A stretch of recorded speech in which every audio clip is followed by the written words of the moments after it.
Great Depression 2.0, why today's economic crisis mirrors the 1930s crash. The signs are disturbingly familiar. Markets on edge, banks struggling to stay afloat, governments scrambling to stabilize collapsing economies. It's a pattern the world has seen before, and the echoes from the 1930s are growing louder by the day. As today's crisis unfolds, history isn't just repeating, it's warning us.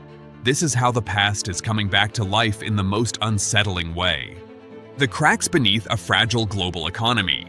Economic crises rarely arrive unannounced. They creep in through declining consumer confidence, tightening credit conditions, unstable financial institutions, and governments struggling to manage debt. In the years leading up to the Great Depression, warning signs were visible in falling wages, high household debt, and overextended banks. Today's global economy shows alarming similarities.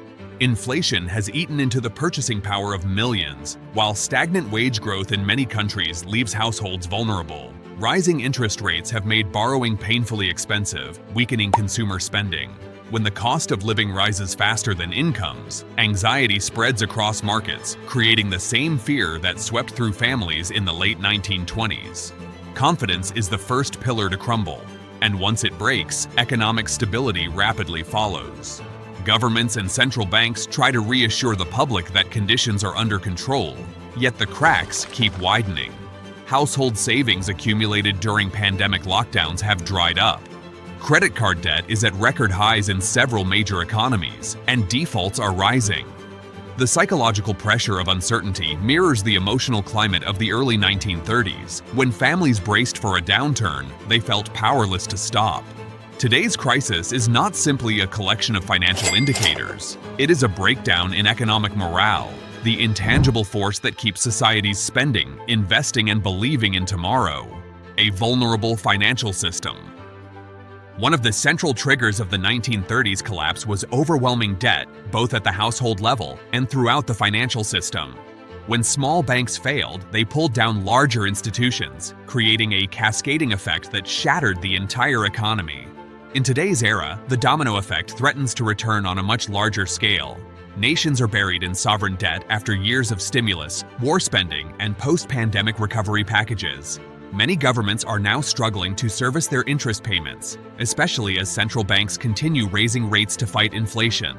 Corporate debt is even more alarming. Large companies refinanced aggressively during years of near-zero interest rates, but those debts must now be repaid at much higher costs. Some firms have begun mass layoffs to survive, while others face the possibility of bankruptcy. Small businesses are trapped in a similar pattern, unable to manage loans that once seemed cheap but are now a financial burden. In the 1930s, debt defaults destroyed banks. Today, interconnected global markets mean a crisis in one region can quickly destabilize another. An unexpected collapse in a single major institution could send shockwaves through financial systems worldwide. The shadow banking sector adds another layer of fragility. These unregulated lenders manage trillions, but do not follow the same safety rules as traditional banks. If they suffer losses, governments have limited tools to stop the fallout. The world's financial system is increasingly complex, yet the core vulnerability remains the same.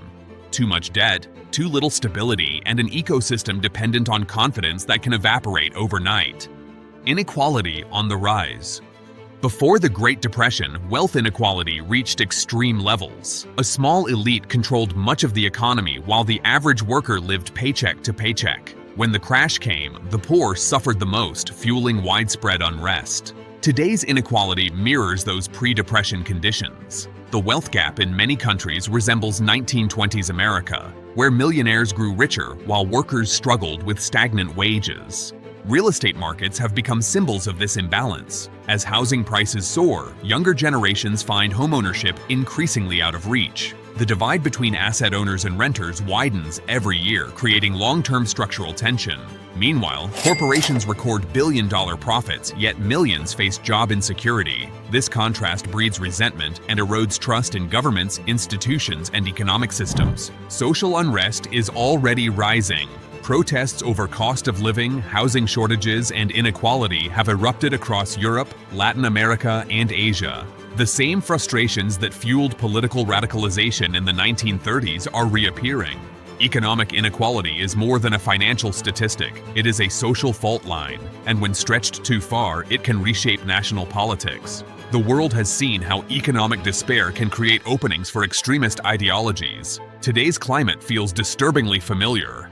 Global trade in turmoil. International trade was a casualty of the 1930s crash. Protectionist policies such as the Smoot-Hawley Tariff Act deepened the crisis by choking global commerce. Today, the world is again shifting away from open markets and toward fragmented trade blocs. Supply chain disruptions during the pandemic exposed how vulnerable globalized systems can be.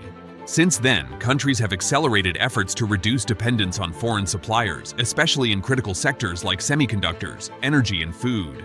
Trade wars between major powers create ripple effects that harm smaller economies. Tariffs, export bans, and sanctions have become common political tools, weakening economic stability. Investment flows have slowed, and manufacturers increasingly relocate operations based on political tensions rather than economic efficiency. This reordering of global trade is reshaping the world economy and introducing inefficiencies similar to those of the 1930s. A fractured trade landscape makes recessions deeper and recoveries slower. When nations prioritize competition over cooperation, markets lose their resilience. The same dynamic contributed to the prolonged misery of the Great Depression, and history now appears to be repeating itself. The world is entering a phase where economic nationalism overrides the benefits of global integration, raising the risk of a prolonged downturn. Technology, automation, and the new worker displacement crisis. While the 1930s crisis was fueled by agricultural collapse and industrial overproduction, today's economic instability is tied to rapid technological transformation. Automation, artificial intelligence, and robotics are accelerating at a pace society struggles to absorb. Millions of workers face job displacement as companies replace human labor with software or machines. In the past, industrial layoffs triggered massive waves of unemployment. Today's equivalent is digital displacement. The shockwave is spreading across sectors once considered safe. White-collar jobs, including accounting, customer service, journalism, and even software development, now face automation pressures. Meanwhile, warehouse robots, self-checkout systems, and autonomous vehicles threaten blue-collar roles. Economic transitions usually create new opportunities, but the speed of the current technological shift has outpaced job creation.